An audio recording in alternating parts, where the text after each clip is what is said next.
Welcome to the deep dive. We're here to explore important ideas and, well, make sense of them together. Glad to be here. Today, we're looking at something really ancient, but incredibly powerful. It speaks right to those deep longings we all feel sometimes. Mhm. It's Psalm 63, a very personal prayer from King David. Right. And the context is just vital to understanding it. Absolutely. Picture this. David's in the wilderness of Judah. This isn't some scenic hike. He's literally fleeing, probably for his life. It's dry, desolate. Utterly isolated, vulnerable. And what's so amazing is how this physical desolation becomes the very place for this profound spiritual outpouring. Yeah, it's like the harshness outside mirrored something inside him. Exactly. For the ancient Hebrews, the physical and spiritual weren't so separate. That physical thirst he must have felt. It was a perfect image for his soul's intense longing for God. Okay, so let's get into the psalm itself. David starts with this incredibly raw, passionate cry. It really grabs you from the first line. Yeah. He says, "O God, thou art my God. Early will I seek thee. And then, my soul thirsteth for thee. My flesh longeth for thee in a dry and thirsty land where no water This is." is right there.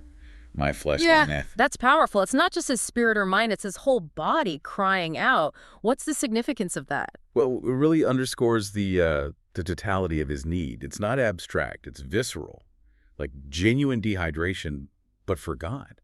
It suggests our physical selves, our bodies, are also part of that spiritual seeking. And then he immediately pivots, doesn't he? What is He it? wants to see thy power and thy glory, so as I have seen thee in the sanctuary. He's remembering. Yes, he's anchoring himself. Even out there alone, he's recalling past encounters with God, probably in the formal worship setting. It fuels his hope. Then comes this absolute bombshell of a line. Because thy loving kindness is better than life, my lips shall praise thee.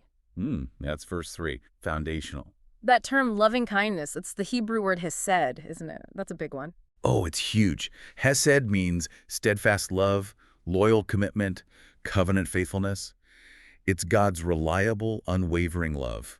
And for David to say that is better than life. I mean, in that culture, survival was everything, right? Legacy, staying alive. Absolutely paramount. Yeah. So to place this relationship, this divine love, above physical existence itself, that's incredibly radical. It completely reorients where true value lies. Finding worth outside of, success or even just breathing. Precisely. It's still pretty countercultural, isn't it? We value life, success, status.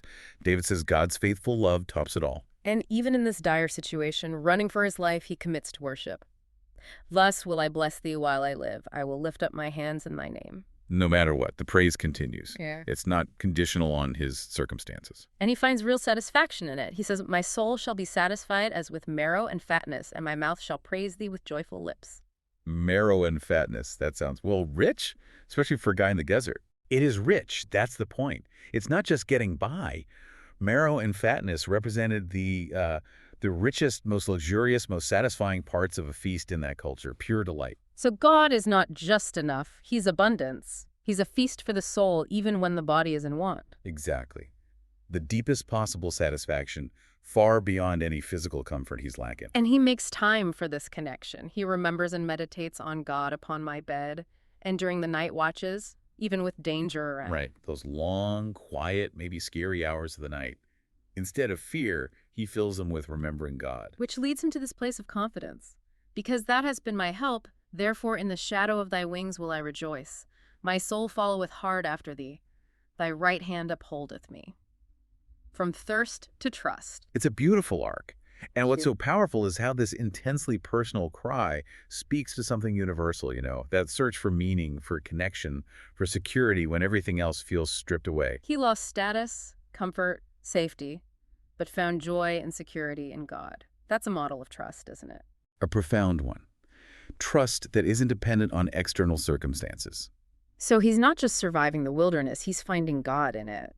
How does that ancient reality connect to us now? What can we take from this? Well, that's where it gets really practical, I think. David's experience challenges our ideas about where and how we connect with God. Like using the physical desert as a metaphor. Yes. That link between the physical and spiritual. It suggests that our own moments of feeling, empty or dry aren't just problems. They can actually be signals, maybe invitations, to seek God more deeply. And the fact he's worshiping intensely, far from the official sanctuary or temple, that must have been unusual then. Very. Gods were often seen as tied to places. David's experience basically declares God isn't stuck in a building. He's present everywhere, even when you feel isolated in your own kind of exile. So you don't need the perfect setting. Not at all. God's accessible right where you are, anytime, any place. That's liberating. And those night watches you mentioned, that wasn't just poetic, right? No, they were real divisions of the night. Often long, dark, maybe anxious hours. David deliberately used that time not for worry, but for focused meditation on God's faithfulness. So it's about being intentional with quiet time. Exactly. Reclaiming those potentially difficult or just empty hours for connection. Sort of ancient discipline of prayer we can maybe learn from. And back to that core idea, loving kindness is better than life.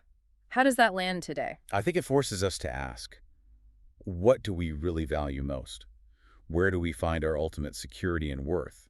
David found it in God's unwavering love, something internal and eternal, not in temporary things.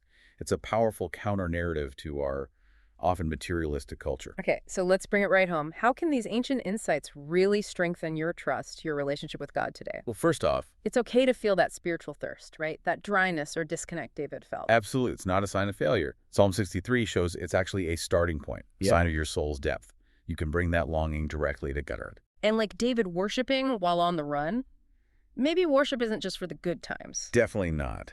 In fact, maybe it's most needed in tough times. It shifts focus, realigns us with what lasts. It builds trust when things are shaky. What about starting the day? David said, "Early will I seek thee." Yeah, it's about priority, isn't it? Yeah. Not necessarily 5 a.m., but putting God first. Yeah. Before the noise, the scrolling, the stress. Maybe starting with some stillness, prayer, scripture, setting a foundation. Like claiming the first moments. And reclaiming other quiet moments, too. David used the night watches. Maybe for you it's a commute, a walk, doing dishes. Turning mundane moments into connection points. Exactly. Little pockets of time to reset, reconnect, deepen that intimacy. It doesn't have to be a formal hour-long session. And finally, this idea of identity. David lost everything, status, safety, but his core joy came from knowing God. Right. In a world obsessed with image and achievement, this song challenges you. Where are you building your identity? Is it on shifting sand or on that deeper, lasting relationship with God? It really boils down to God meeting us wherever we are, doesn't it? Even in our own personal wildernesses. Yes. And that longing we feel can actually lead us closer to Him. Remember that last part we read, verse 8, "My soul followeth hard after thee. Thy right hand upholdeth me." So as we pursue God, He's already holding on to us. That's the reassurance. That's the foundation for unwavering trust. wow, what a journey through just a few verses. From that raw thirst in the desert to this profound sense of being held, it really drives home that those feelings of longing aren't weaknesses. They're invitations. Invitations to go deeper. So keep chasing after God.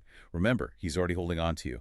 The real question then becomes, How will you apply this information in your life?